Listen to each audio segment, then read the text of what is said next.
Política Pod, podcast do site Política Livre, tem a honra hoje de conversar com o professor Sérgio Costa, que é professor titular de Sociologia da Universidade Livre de Berlim, na Alemanha, e autor do livro Desiguais e Divididos, que analisa as últimas transformações políticas no Brasil. O professor também é formado em Economia e mestre e doutor em Sociologia. Professor, tudo bem?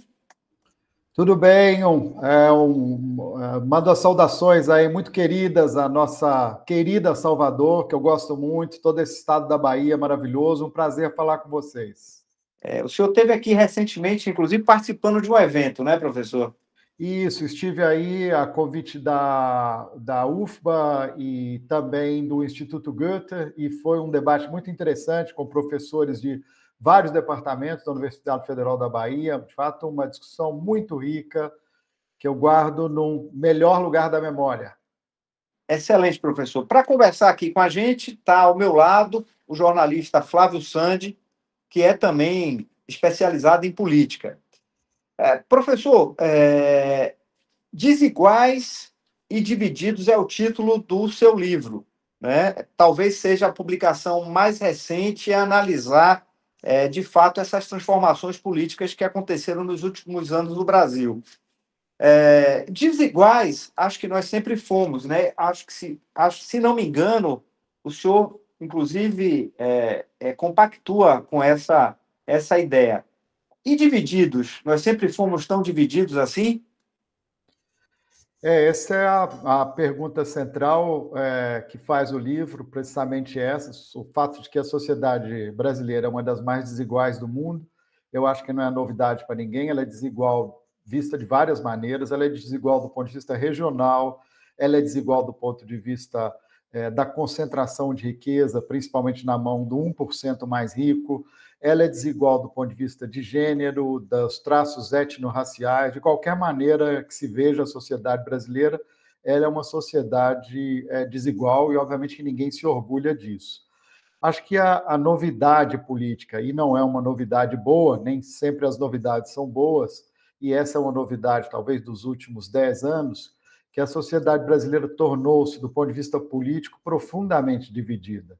Isso significa que não existe um consenso mais muito claro do que é o Brasil, de quem são as pessoas que devem dirigir o Brasil, como o Brasil deve ser dirigido, o Brasil deve ser uma democracia ou não, há toda essa discussão, houve uma tentativa de golpe, não houve, ou seja, nem mesmo aquilo que para muitos parecia um consenso, que é o fato de que nós queremos ser uma democracia, parece ser hoje um consenso. Então, quando falamos de um país dividido, e eu diria inexoravelmente dividido, parece que essas divisões vieram para ficar, infelizmente, nós estamos nos referindo a essas divisões políticas.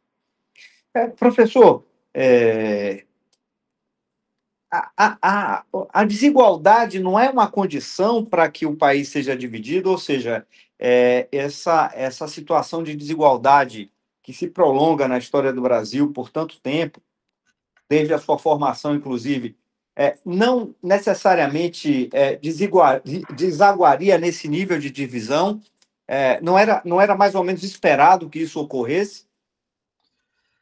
Se depende um pouco de como é que a gente define o que é essa divisão. Eu estou tomando a divisão mais como uma divisão política, digamos, dividido no sentido de que espaços sociais sempre foram divididos, ou seja, pessoas muito ricas têm acesso a espaços sociais que nem mesmo a classe média tem, e que dirá, então, dos pobres que, de fato, não têm acesso a esses espaços sociais.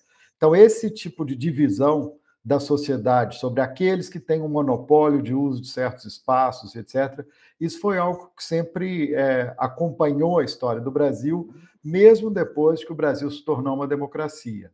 Contudo, quando iniciou-se o período democrático, depois da derrocada do regime militar, ou do regime civil-militar, a partir dos anos 80, o que nós tivemos é um consenso em torno de alguns valores básicos. Valor, por exemplo, da justiça social, ou seja, o reconhecimento que o Brasil é desigual, que deveria ser feito alguma coisa para combater essa desigualdade, eram necessárias medidas, políticas públicas para combater essa desigualdade. também um consenso em torno da democracia, ou seja, a ideia de que a democracia, apesar de não ser perfeita, é melhor do que qualquer outro regime político. Também a desigualdade acerca do respeito a certos valores, respeito no trato pessoal. Então, todas essas questões pareciam que, apesar das divisões reais existentes, eram questões que juntavam o Brasil, eram questões que reuniam o Brasil em torno de valores comuns. O que nós estamos assistindo nos últimos anos é que esses valores, que para muitos eram valores que consolidavam a nação, que uniam a nação, eles deixaram de ser consensuais. Então, por exemplo, a necessidade de promoção de políticas de mais justiça social, que haja menos desigualdade, políticas que protejam a democracia, políticas que garantam o respeito e a não discriminação, por exemplo, de pessoas de acordo com cor, sexo, religião. Esses que foram constituídos como valores no país democrático e que eram valores que, a despeito das diferenças políticas, eram valores que, de fato, reuniam os diferentes setores políticos, esses valores parece que hoje estão sendo questionados, sobretudo pela extrema-direita, que não vê a igualdade de direitos como uma condição da existência da democracia. Então, quando eu falo de um país dividido, eu estou falando de um país onde não encontra na sua base de valores de proteção da democracia, da luta pela justiça social, como um país que, apesar das diferenças políticas, pode ter objetivos comuns. Esses objetivos comuns, na minha opinião, eles não existem hoje. O que existe é uma divisão profunda do que é o país e do que deve ser feito dele. Agora, professor, o senhor falou de temas específicos assim. A gente assistiu há alguns anos uma polarização ideológica, mas um pouco diferente, ao meu ver, que a gente tem visto hoje. Por exemplo, quando o Bolsonaro ele se candidatou à presidência da República, a pauta conservadora ela era discutida sobre aborto, ideologia de gênero. Hoje eu percebo que não se fala tanto mais sobre isso, né? Com o PT hoje no poder, se fala mais do risco, possível risco do Brasil virar um país comunista, socialista, da questão que envolve também a censura das redes sociais, como eles costumam falar. Você acha que esse discurso polarizado de esquerda e direita também tem se moldado para os próximos anos, que a gente deve ter realmente uma eleição de 2026 também ainda polarizada? Sim, me parece que não há muita dúvida sobre isso, ou seja, não é que o Brasil copia os Estados Unidos, mas atualmente a extrema-direita ela é unificada globalmente, então se a gente vê o movimento da extrema-direita em outros países, isso serve um pouco de alerta para o que pode acontecer no Brasil. Então, quando vemos, por exemplo, hoje nos Estados Unidos, Trump, que é um grande exemplo para a extrema-direita brasileira, quando vemos, por exemplo, desafiando, desrespeitando e criando quase a impossibilidade da existência de liberdade na ciência, liberdade nos meios de comunicação, quando vemos, por exemplo, a universidade, que talvez seja a universidade de maior prestígio no mundo, com a Universidade de Harvard, sendo questionada sobre seus métodos, ou seja, uma característica da democracia é respeitar a liberdade da ciência. Quando o governo interfere na liberdade da ciência, a democracia está ameaçada. Então, nesse sentido, quando vemos esses movimentos em outros países e países que servem de referência para a extrema-direita brasileira, nós temos um pouco uma antevisão do que pode acontecer em 2026 e do que pode acontecer se elegermos, espero que isso não aconteça, um governante radical de extrema-direita, como já tivemos no poder em um governo passado.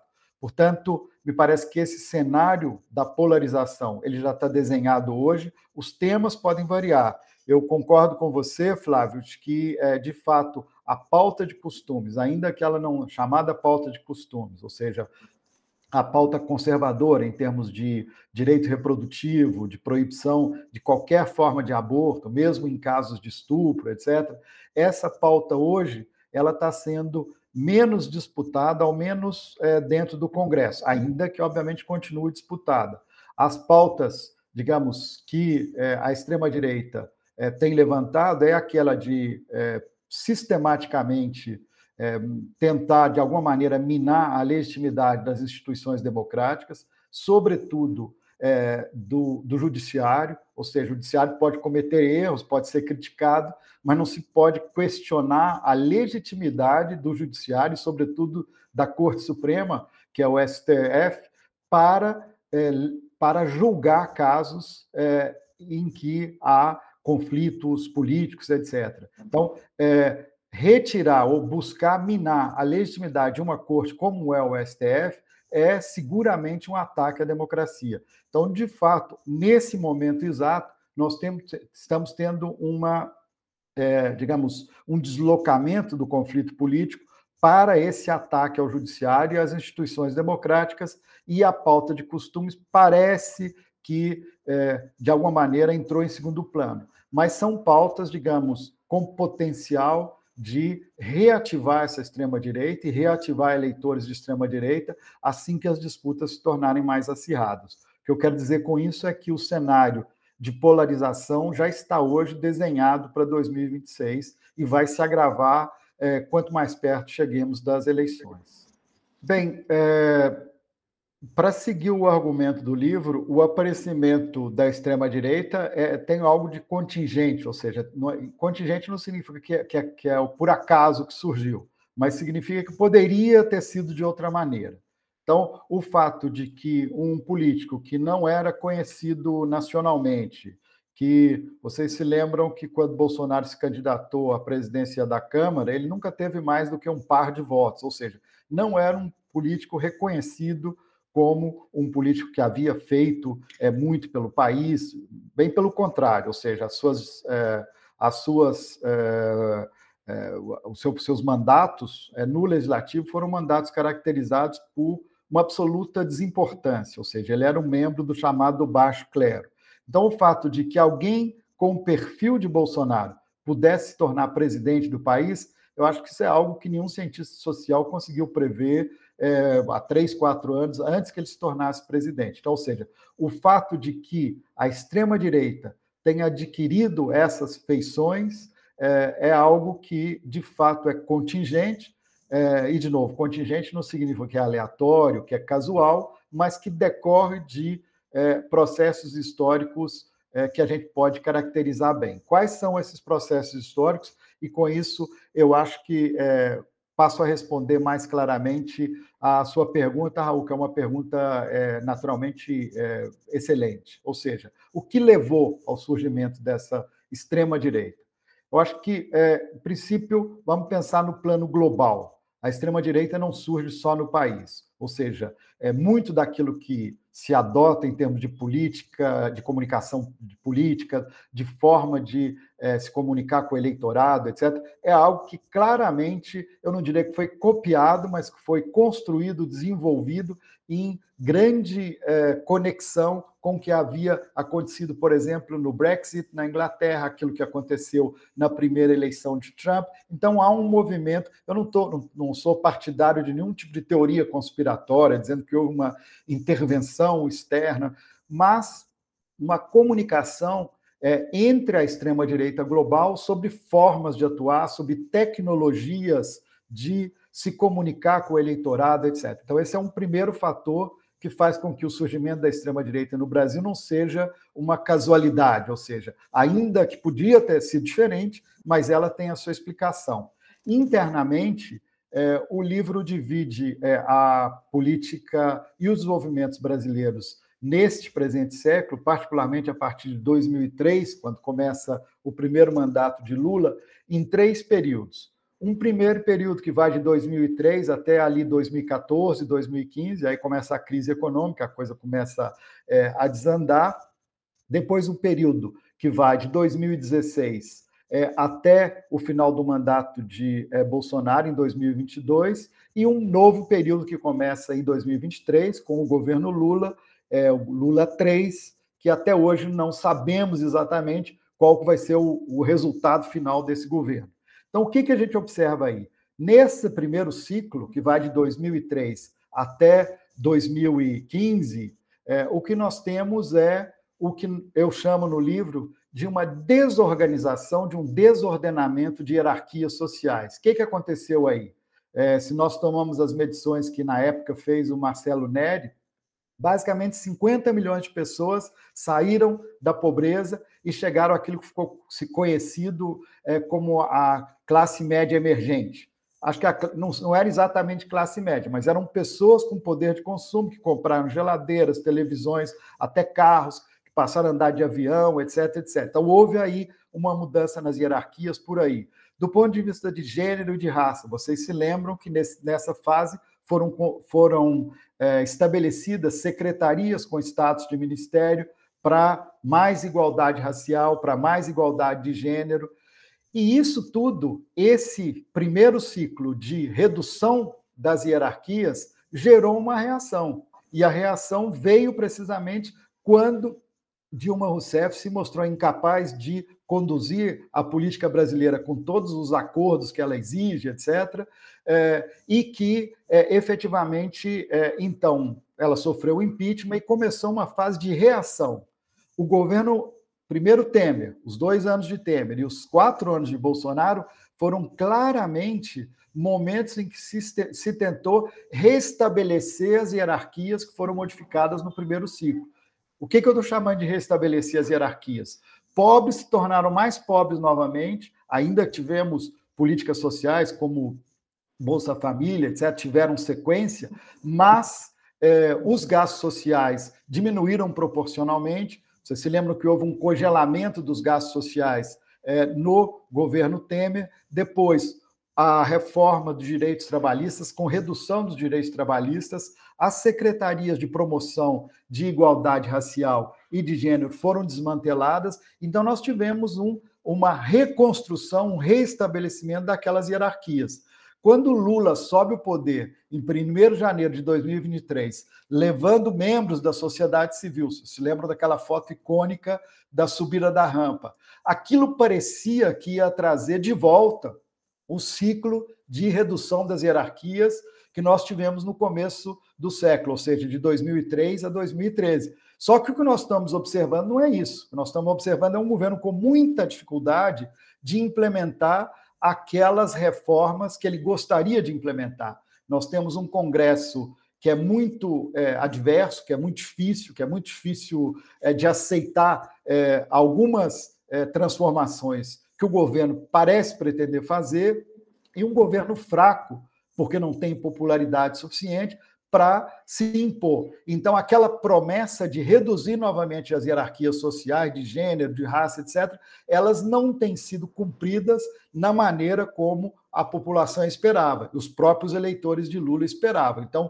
isso gerou expectativas não cumpridas, e essas expectativas não cumpridas explicam a baixa popularidade do governo atualmente.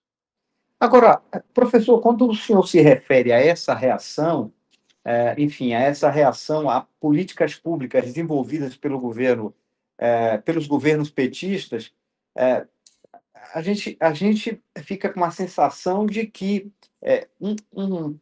amplas parcelas da população, elas, na verdade, elas ficam indignadas com essas mudanças sociais que aconteceram no país a partir desses governos. É isso que ocorre? Então, nós temos aí, digamos, insatisfações de 2 campos. Se nós lembrarmos aí das jornadas de junho de 2013, que as pessoas saíram às ruas mostrando a sua insatisfação, vocês se lembram que o que desencadeou essas reações foi o aumento da tarifa de ônibus, ou seja, era, em princípio, uma demanda progressista, queremos transporte público, mas não público, mas transporte mais barato, etc, etc. Mas, ao longo das próprias jornadas, isso aí foi mudando de cara e a direita foi cada vez mais conseguindo, como a gente chama nas ciências políticas, nas ciências sociais, hegemonizar esse protesto, ou seja, dar o tom desse protesto, dizer a que essas pessoas vieram e saíram às ruas. Então, acho que ali é um momento chave para entender o que aconteceu no Brasil desde então. Ou seja, havia uma insatisfação difusa. De onde vinha essa insatisfação difusa? Ela vinha, mesmo pessoas que foram beneficiadas pelas políticas do Lula 1, Lula 2 e Dilma 1, essas pessoas esperavam mais. Elas não esperavam só ter um pouco mais de dinheiro no bolso. Elas queriam cidades com mais qualidade de vida. Se a gente vê o número de carros, eles praticamente triplicam nesse período. Significa que as cidades se tornaram muito mais congestionadas, as pessoas passaram a precisar de muito mais tempo de deslocamento das suas casas ao trabalho, ou seja, ainda que elas tivessem mais dinheiro no bolso, conseguissem, dependendo da sua situação social, inclusive viajar de avião, o que elas nunca tinham feito na vida, ou seja, uma primeira geração na família que começou a viajar de avião, essas pessoas, ainda que tivessem mais dinheiro no bolso, primeiro, elas queriam mais, queriam continuar ascendendo, queriam continuar subindo socialmente, e aí a crise de 2014, 2015 colocou um teto aí nessas expectativas. E segundo, elas queriam uma melhoria muito mais significativa de suas vidas. Elas queriam melhorar não só a sua, para usar uma expressão que vem sendo usada no debate, não só o seu padrão de vida, mas a sua condição de vida de uma maneira geral. Queriam mais qualidade de vida.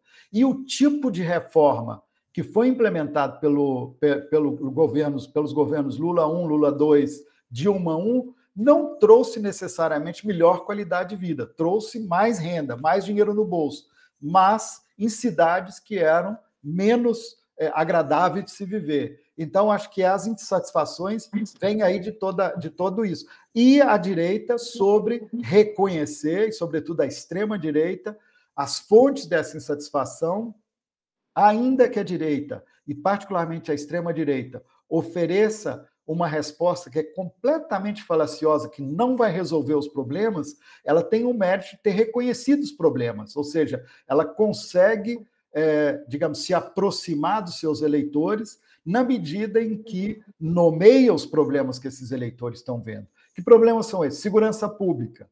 Foi algo que foi muito pouco observado, muito pouco acompanhado pelos chamados governos de esquerda. Se fez muito pouco. Ainda que a segurança seja competência dos estados, no nível federal poderia ser feito muito mais em prol da segurança pública. Não foi feito e continua não sendo feito.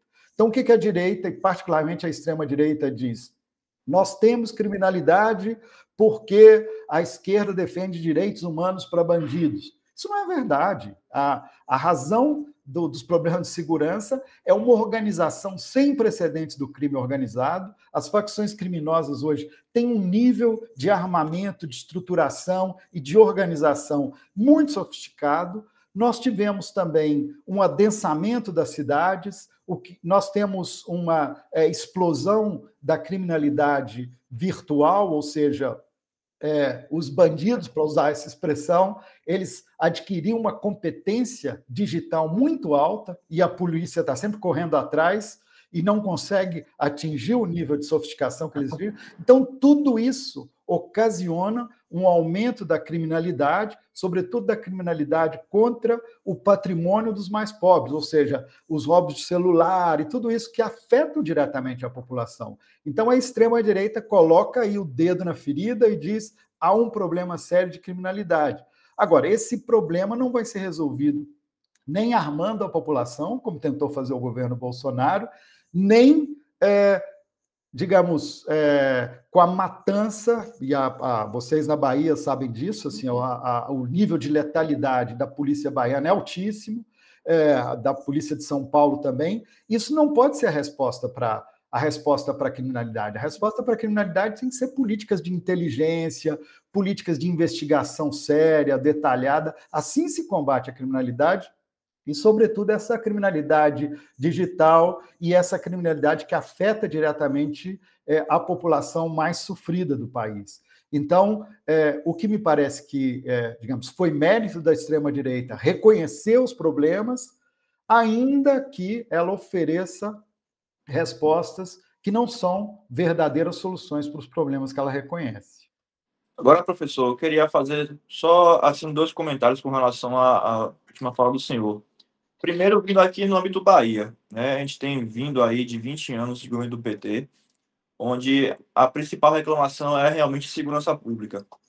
E sendo bem assim sincero, a gente não vê, né, uma possibilidade de saída, pelo menos a curto prazo, dessa situação. A gente saiu até uma pesquisa hoje falando que a Bahia tem 2 cidades das 50 mais, vamos dizer assim, violentas do mundo, né? E a gente sabe também que esses índices de violência no Nordeste, onde o PT ainda possui maioria, é muito maior do que os demais estados e regiões.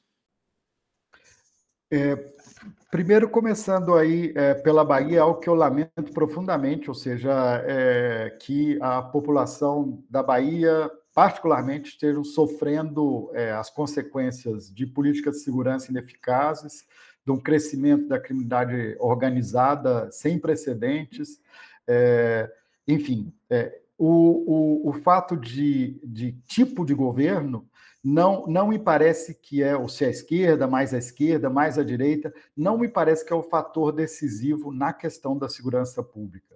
Ou seja, independentemente da competência ou não de governantes específicos de combater digamos, a crise na segurança pública, eu não diria que a direita, e menos ainda a extrema-direita, ela é mais competente na gestão da segurança pública. Ela tem um discurso que parece mais duro contra criminosos, etc., mas nas suas práticas ela não consegue resultados melhores do que a esquerda na segurança pública. Por que eu estou dizendo isso? Em São Paulo, por exemplo, nós temos um estado em que o governador e o governo, e particularmente o secretário de Segurança Pública, é muito vinculado à direita, e à direita bolsonarista mais radical. Enfim, há um aumento significativo da letalidade policial, ou seja, a polícia de São Paulo nunca matou tanto. Contudo, a sensação de segurança nas ruas hoje, isso é uma queixa geral hoje em São Paulo, é enorme. Ou seja, na Avenida Paulista, a cada minuto são roubados telefones celulares, na avenida que é o cartão postal da cidade. Portanto, a ideia de que as forças progressistas têm uma dificuldade crônica de resolver os problemas de segurança, enquanto a direita e a extrema-direita têm boas respostas, eu acho isso muito discutível, eu acho que isso não tem base empírica. O que parece é que aquelas pessoas que falam com mais bravata, com mais, digamos, radicalidade contra a criminalidade, parece que elas estão mais eficientes, são mais eficientes para combater a criminalidade, mas os números mostram que não são. Então, assim, um pouco eu gostaria de colocar os dados, de fato, de segurança, que mostram que há aí um crescimento grande da criminalidade organizada e que nem governos, tomamos os estados brasileiros, nem governos de direita, nem governos de esquerda têm conseguido combater a criminalidade de forma eficiente. Do ponto de vista dos governos de esquerda, o caso Biden é um caso muito parecido, e eu espero que o desfecho não seja o mesmo dos Estados Unidos, muito parecido com o caso Lula, ou seja, um governo que, do ponto de vista dos resultados econômicos, não foi mal. Ele produziu bons resultados econômicos. Ele conseguiu, efetivamente, indicadores positivos. Mas a percepção da população, talvez até pela idade do presidente, a maneira como ele se apresentava publicamente, é de que o país estava indo muito mal, muito pior do que o país estava indo de fato. Parece um pouco com a situação do Brasil hoje, ou seja, a economia está crescendo, o emprego está crescendo, inclusive a qualidade do emprego nos últimos anos melhorou, a renda média da população melhorou significativamente, os índices da pobreza melhoraram muito, diminuiu-se muito o número de pobres no Brasil desde 2023, mas a sensação da população é de um fracasso absoluto desse governo. O que faz essa, digamos, distorção entre o que está acontecendo de fato e a percepção da população? Acho que há duas coisas. Há uma eficácia da direita e da extrema-direita em parte, com fake news, com notícias falsas, mas não só, em parte também com memes divertidos, etc., ela consegue, por sua capilaridade nas redes sociais, ela consegue influenciar brutalmente a formação da opinião pública. Então, hoje não é mais a Rede Globo que forma opinião pública, como já foi no passado. Quem forma opinião pública hoje são as redes digitais, que promovem engajamento digital, as pessoas se sentem participantes de redes, etc., retransmitem posts, etc., ou seja, há interação, o que a comunicação pela grande mídia não permite. Então, essa interação, esse engajamento digital é um multiplicador sem precedentes da difusão de notícias. Então, um fator é esse, a capilaridade de fato, das grandes redes digitais. O segundo fator, e aí eu acho que o próprio governo Lula tem um pouco de culpa nisso, ou seja, o fato de ter gerado expectativas muito altas, porque a gente mede a qualidade do governo não só por aquilo que ele faz, mas principalmente por aquilo que a gente esperava que ele fizesse. Então, uma expressão que eu já usei em outras entrevistas, se um governo se elege prometendo que as pessoas vão voltar a comer picanha e as pessoas não conseguem comprar ovo, elas vão medir o governo não pela melhoria de vida delas, mas por aquilo que elas esperavam que acontecesse. E na expectativa delas, comparado com as expectativas que elas tinham, mesmo os eleitores de Lula estão muito frustrados. Eles não se sentem reconhecidos naquilo que o governo tem feito. Quanto à incompetência de outros governos de esquerda, sobretudo o governo... Bom, você falou da Cristina Fernandes, que era a vice-presidente, mas também o Fernandes, que era o presidente, assim, foi um desastre. O governo enfim, não conseguiu conter a inflação, ao contrário, tudo que podia acontecer de ruim na Argentina aconteceu nesse governo. Então, aí, efetivamente, há o aparecimento de alguém com a radicalidade do Milei, que nada mais faz que aparecer com uma motosserra dizendo que vai cortar todos os gastos, e os pobres votam nele, então é porque a coisa é muito grave. Imagina, você dizer, eu vou cortar as políticas públicas sem perdão, e os pobres votam nessa pessoa que vai votar a cortar as políticas sociais, então é preciso que o grau de desespero seja muito grande. E aí eu compartilho com você inteiramente, Flávio, assim, esse governo argentino foi um desastre absoluto. Professor, mas tem um elemento que me chama a atenção, que é exatamente o fato de que hoje o presidente não acirra mais a relação entre os campos políticos. Eu acho que essa foi uma marca dos governos petistas, né? Nós tivemos aquele elemento muito forte, que era o nós contra eles. Eu acho que a gente não pode desconsiderar isso na produção de uma cultura que resultou nos momentos seguintes no país, né? Você tinha, de um lado, o triunfalismo, quer dizer, nunca na história desse país, parece que o país tinha sido fundado pelo presidente Lula, né? Do outro lado, nós contra eles. E eu acho que isso produziu ou promoveu um bloqueio muito forte da discussão política no país sobre que país nós queríamos. Eu acho que isso, de certa forma, terminou alijando um campo político que não era um campo político antidemocrático, era um campo político democrático de qualquer discussão sobre o país. Eu tenho uma opinião pessoal de que a primeira obra de Lula foi destruir o legado de Fernando Henrique, por exemplo. E eu acho que isso foi muito grave, porque não é possível você tratar um governo como o de Fernando Henrique como um governo que produziu apenas herança maldita, né? Quer dizer, algo de bom foi feito por Fernando Henrique. E eu acho que reconhecer isso, não ter reconhecido isso, terminou implicando realmente no momento em que o PT foi bombardeado, sobretudo pelo Petrolão, já havia sido bombardeado antes pelo Mensalão, mas quando advém o Petrolão, meio que a sociedade brasileira fica sem referências, quer dizer, Fernando Henrique foi uma catástrofe. O PT, que se apresentava como alternativa a Fernando Henrique, outra catástrofe.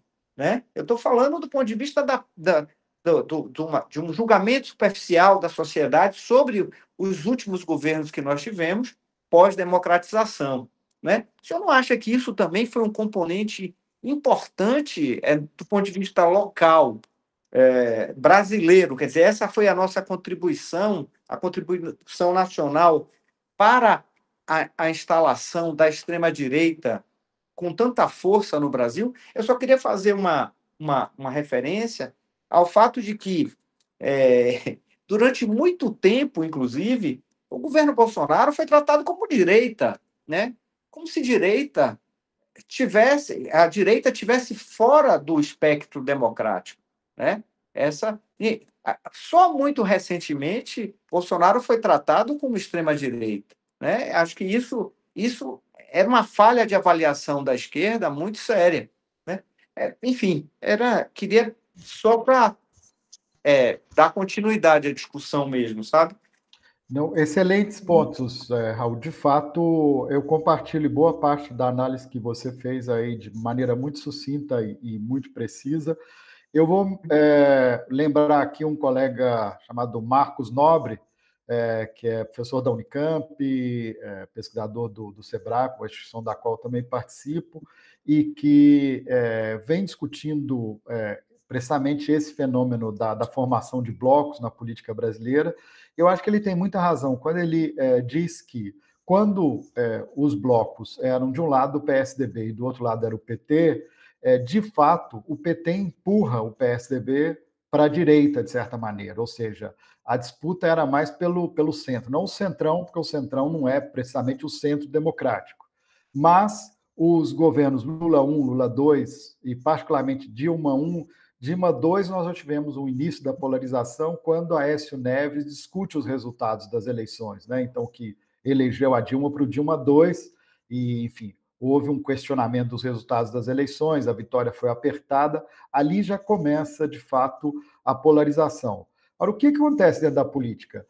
Os partidos, de fato, radicalizam as suas posições e a maneira de radicalizar o seu discurso é precisamente estabelecer contrastes com outros partidos. Isso fez com que, mesmo um governo, que eu também vejo os méritos nele, governos de FHC, Fernando Henrique Cardoso, fossem representados publicamente como governos de direita, governos democráticos, mas governos de direita. No entanto, se observarmos as políticas concretas, há muito mais continuidade do que diferenças fundamentais entre Fernando Henrique Cardoso 1 e 2 e Lula 1 e 2, ou seja, há uma continuidade de políticas sociais, etc. Há uma mudança nos termos do discurso, mas as políticas públicas não variam de certa maneira. O grande corte aparece, de fato, a partir de 2015, 2016, com o movimento pró-impeachment. Aí sim, já não é mais a direita democrática, a extrema-direita começa a vocalizar parte da insatisfação da população e entram as bandeiras que o Flávio dizia antes, ou seja, as bandeiras de costume, a radicalização dos discursos, por exemplo, contra a população que não é heterossexual, a população que tem outras orientações de sexualidade, mesmo um discurso racista, como não se via há muito no Brasil. Se vocês se lembram da fala de Bolsonaro ainda na campanha de 2017, em que ele se referia a quilombolas, falando de arroba, ou seja, animalizando pessoas, claramente uma fala racista. Então, começa a haver uma radicalização dos discursos que dá efetivamente vazão ao surgimento da extrema-direita. Que culpa que as forças progressistas têm nisso?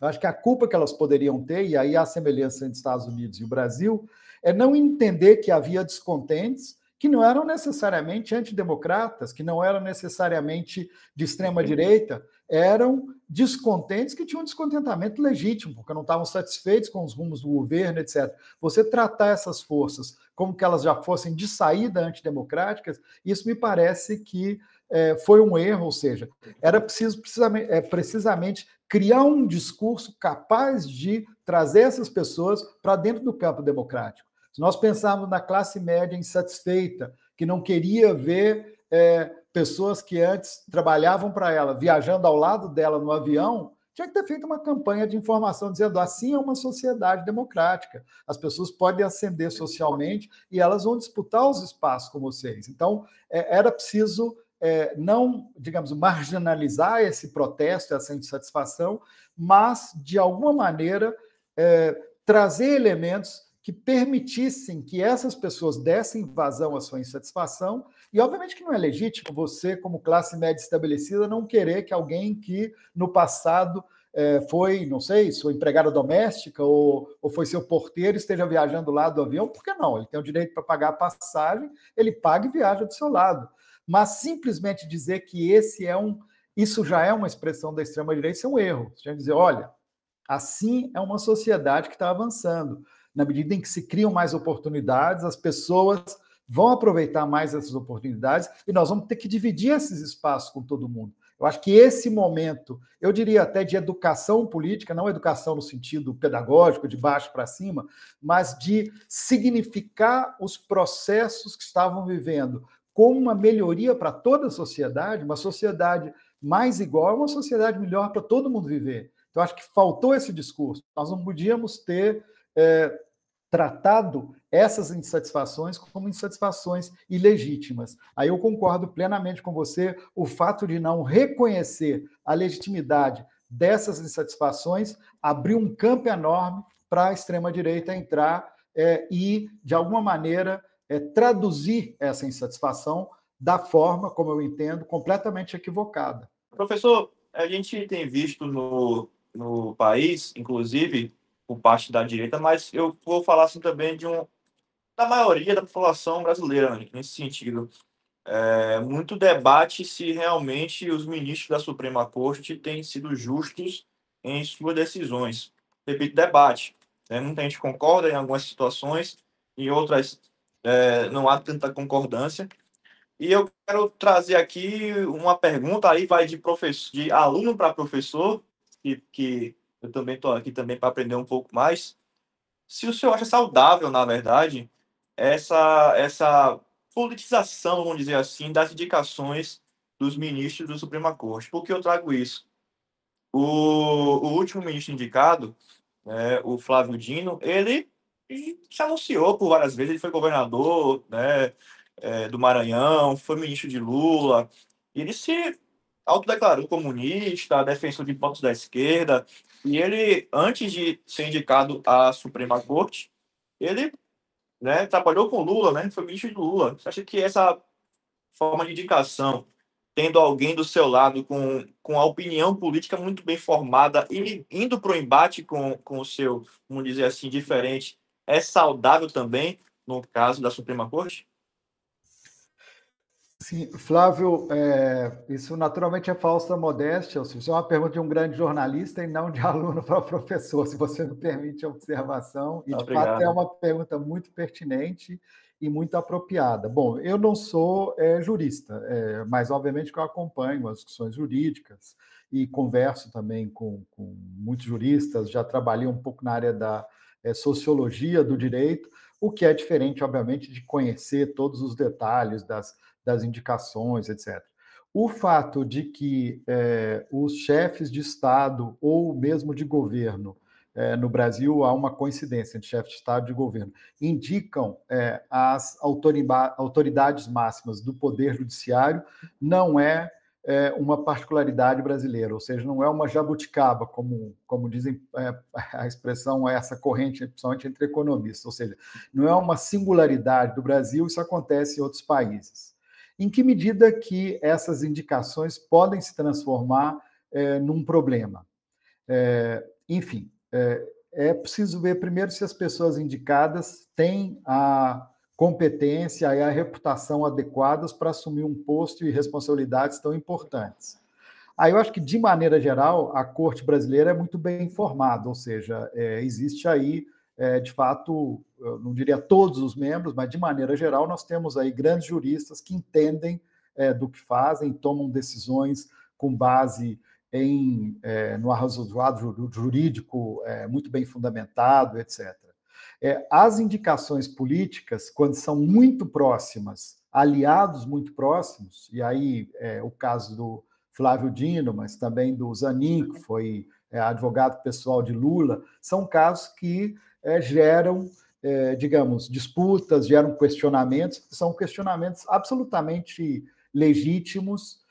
Eu prefiro analisar a qualidade dessas indicações por aquilo que esses juristas têm feito, não mais como aliados de Lula, mas como juristas, membros da Corte Suprema, como ministros do STF. No comportamento desses ministros, eu gostaria pessoalmente, mas isso é uma preferência pessoal, que o Zanin fosse menos conservador na pauta de costumes do que ele é. Mas, do ponto de vista das decisões que ele toma, até hoje eu não vi nenhuma decisão que pudesse indicar um favorecimento, uma possível, digamos, parcialidade, no sentido de não promover uma justiça cega, como deve caber aos ministros de uma Corte Suprema. O mesmo acho que se aplica a Flávio Dino também, ou seja, ele tem mostrado grande competência na função para a qual ele foi nomeado. Ele não foi nomeado ministro, ele não foi nomeado aliado, ele não foi nomeado como protetor de Lula, ele foi nomeado como ministro de uma Corte Suprema, e me parece que as decisões e as argumentações que ele tem utilizado até agora não comprometem a sua imparcialidade e a sua qualidade como jurista. Então, julgando por aí, eu não encontro problemas nessas indicações. Como eu diria também, se aplica às duas indicações de Bolsonaro. Não me parece que eles tenham feito um exercício exagerado, que não cabe na posição deles, de, por exemplo, proteger Bolsonaro. Então, acho que está havendo aí uma qualidade jurídica nas decisões que vêm sendo tomadas.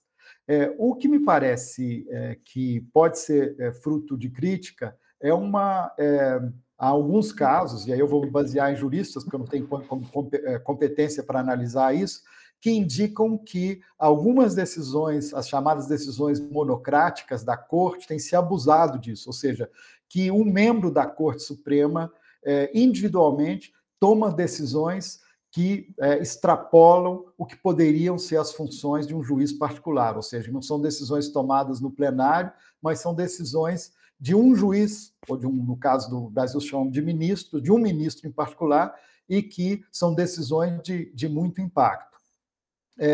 O que me parece, e eu lamento que isso venha acontecendo, é que as críticas à Corte, e isso não tem nada a ver com o questionamento muito sóbrio e seguro que você faz, Flávio, mas a gente vê isso no debate, uma tentativa de retirar a legitimidade da Corte, a tentativa, inclusive, de motivar uma pressão externa e uma intervenção externa nas questões internas do Brasil para proteger pessoas que, ao que tudo parece, cometeram crimes.